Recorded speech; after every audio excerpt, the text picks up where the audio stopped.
Bugün burada Özel kardeşlerimizin hayatlarını kolaylaştıracak anlamlı bir dayanışma örneği için bir aradayız.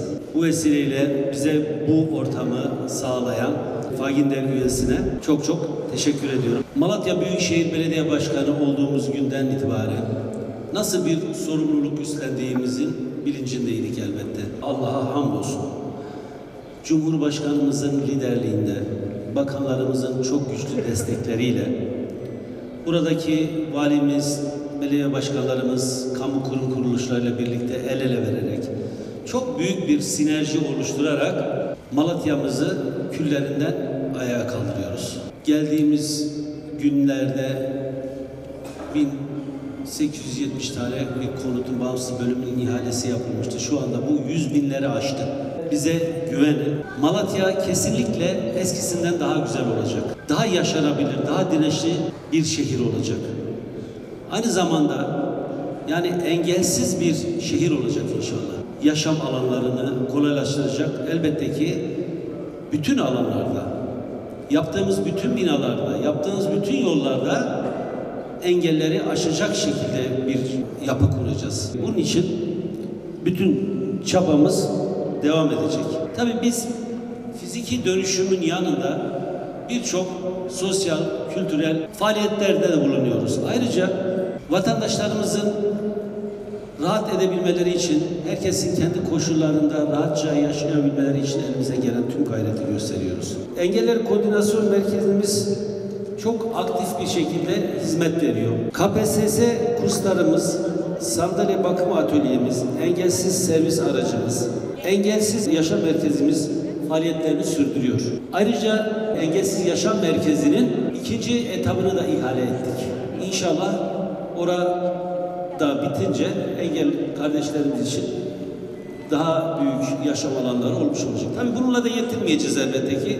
Daha birçok alanda faaliyetlerimiz olacak. Burada bildiğiniz gibi bir tane de otizm merkezi çalışmamız var.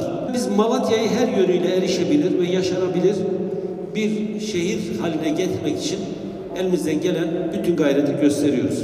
Hayırsever kardeşlerimizin, Faginder ailesinin bize getirmiş olduğu sandalyelerin, 200 sandalyelerin dağıtım törenini yapıyoruz. Tabii bugün burada sembolik ihtiyacı olan 20 kardeşimize ulaştıracağız. Allah hayırlarını kabul etsin. Hizmete getiren Faginder Başkanı ve Yönetim Kurulu'na teşekkür ediyorum. Depremin ilk olduğu günden beri biz Fatih Girişimci İş Adamları olarak her türlü arenada elimizden geldiği kadarıyla bütün esnaf olarak her türlü yardıma koştuk. Deprem bölgesinden biz de maddi manevi yardımlarımızı yaptık ama bir de kendi elimizle engelli durumda olup da bunlara ihtiyaç sahibi olan insanlara kendi elimizle bunları takdim ederek gelmek istedik.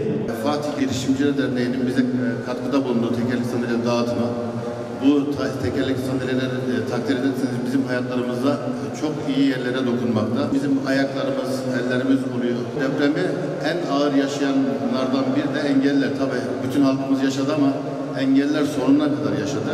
Çünkü evlerinden çıkamadılar. Deprem bitmesini beklediler. Bu stresi yaşamamızın nazaran biz yine ayaktayız.